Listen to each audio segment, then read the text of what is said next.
Es esta jugada la que atormenta al aficionado brasileño, al menos en las últimas semanas, ¿verdad? Cuando Endrick da ese toquecito extra con la izquierda aquí.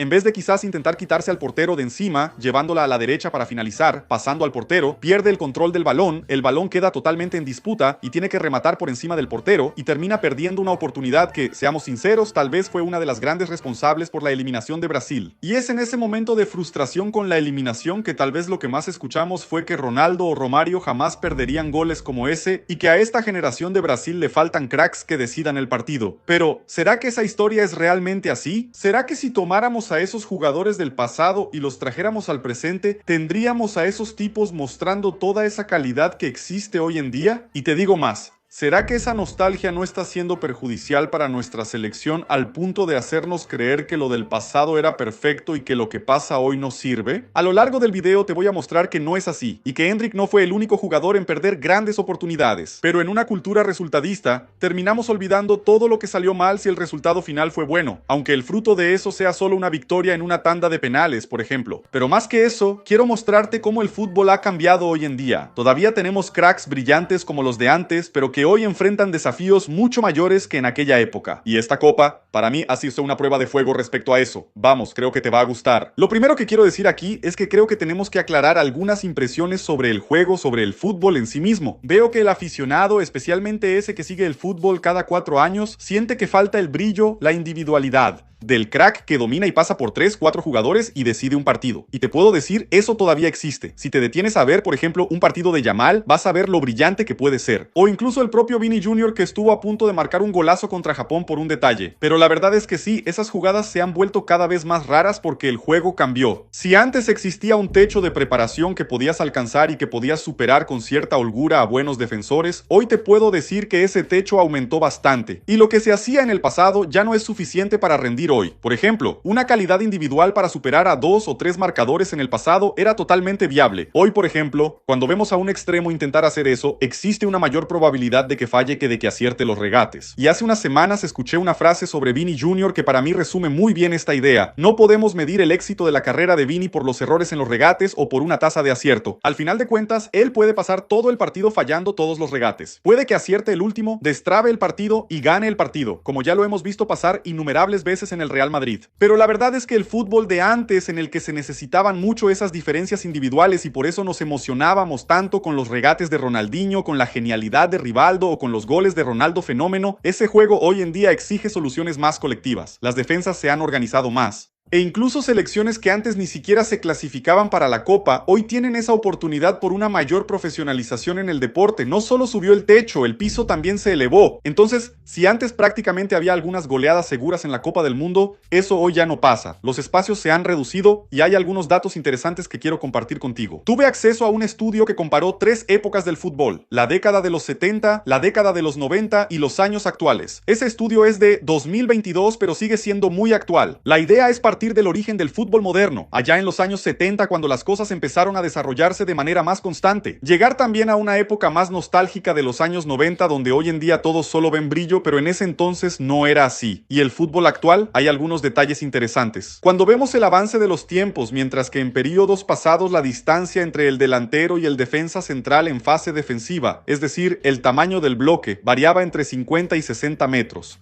Hoy, si ves cualquier partido de la Copa del Mundo o cualquier partido de las grandes ligas, y yo incluyo la liga brasileña ahí, esa variación está entre 20 y 30 metros. O sea, si antes existía un espacio muy grande entre las líneas, ese espacio se ha reducido. Entonces, si los jugadores necesitaban ser geniales y tenían tiempo para pensar, ese tiempo también disminuyó y las soluciones cambiaron en el juego. Ese mismo estudio dice que allá por los años 70 el jugador tenía más o menos de 2 a 3 segundos de tiempo de reacción, el tiempo que iba a recibir el balón e identificar lo que necesitaba hacer para entonces sí actuar. Y generalmente en ese periodo necesitaban de 4 a 6 toques para dar continuidad a la jugada. Hoy tal vez ni siquiera el fútbol de barrio que juegas el fin de semana permite eso. El juego hoy exige menos de 1 segundo de tiempo de reacción. Y la mayoría de los toques que dan continuidad a la jugada suceden de primera o con máximo 2 toques. También tuve acceso a otro estudio que habla específicamente sobre la Premier League para verificar qué tan intenso se volvió el juego. Si los jugadores efectivamente están corriendo más y con eso el juego se volvió más físico, podemos decir. Y el resultado de ese estudio fue bastante interesante. Muestra que las distancias en kilómetros recorridos de hecho aumentaron, pero no tanto como se imagina. Lo que aumentó fue el número de sprints que el jugador hace durante el partido. Los sprints son básicamente carreras de alta intensidad,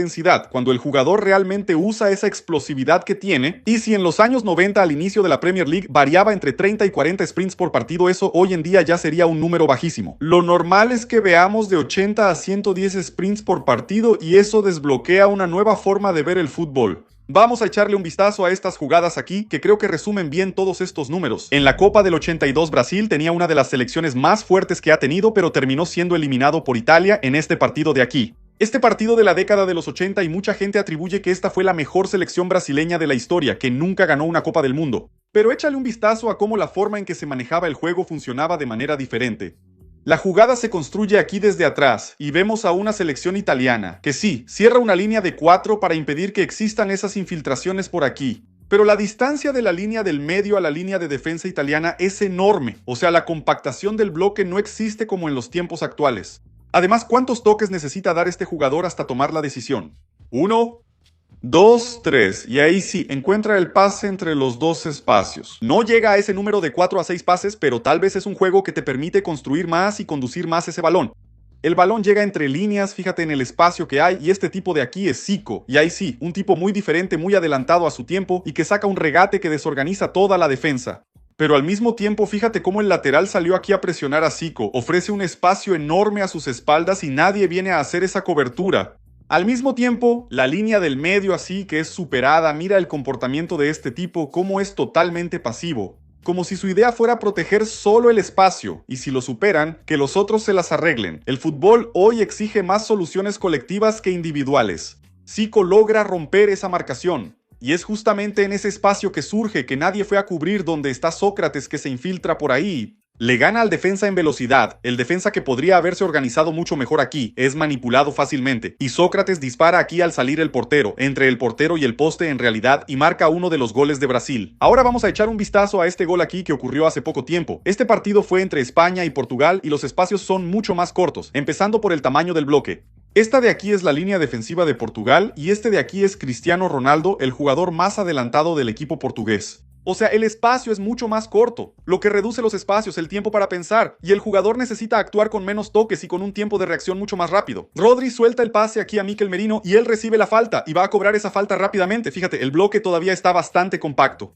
Fabián Ruiz tiene un poco más de tiempo para pensar, pero las soluciones son más rápidas. Toca el balón y busca hacerla circular con los mismos 3 toques, pero aquí la diferencia es colosal, ¿verdad? Mira el tamaño del espacio entre líneas que existe para que España trabaje comparado con el tamaño del espacio entre líneas que Zico trabajó en la otra jugada. Por eso Rodri va a encontrar un pase de primera, soluciones más rápidas para destrabar el juego. E incluso la manipulación, en 2 situaciones donde la defensa falla, donde es manipulada, aquí es mucho más sutil. Ferran Torres da 2 toques, incluso recuerda bastante el movimiento de Zico en aquella otra jugada, vamos a echarle un vistazo en un momento. Pero Rubén Díaz salta a una altura mínima, existe un espacio mínimo de manipulación, pero es exactamente en esa pequeña falla donde Mikel Merino se infiltra y logra marcar el gol. Y aquí viene mi reflexión, ¿sabes? ¿Será que no estamos proponiendo soluciones demasiado simples para un fútbol que se ha vuelto tan complejo? ¿Será que al intentar resumir en un juego en el que Noruega también logra competir y otras selecciones menores, como por ejemplo Marruecos o Suiza, han crecido en cuanto a desempeño, no estaremos aferrándonos demasiado a la falta de garra, entrega o amor por la camiseta? Y hay más también, ¿será que es culpa así tanto de algunos jugadores que no driblaron, que no se atrevieron tanto? ¿O será que el juego se volvió más complejo y las estrategias también se definen en detalles muy pequeños? Tengo la idea de que el juego cambió y querer observar el juego solo por el número de goles, número de asistencias, de títulos, es reducir demasiado un deporte tan rico. Al mismo tiempo, querer evaluar solo por el resultado es demasiado oportunista. Si no, Alemania, que le metió 7-1 a Curazao, sería imbatible, aún más después de una victoria de remontada contra Costa de Marfil. Mientras que Paraguay, que perdió 4-1 en su debut en la Copa, jamás soñaría con eliminar a Alemania en los 16avos de final de la Copa. El resultadismo es uno de los grandes males del fútbol actual. Medimos lo que salió bien por el resultado final, lo que salió mal por el resultado final, pero aquí en Futebol Máximo tenemos una propuesta diferente.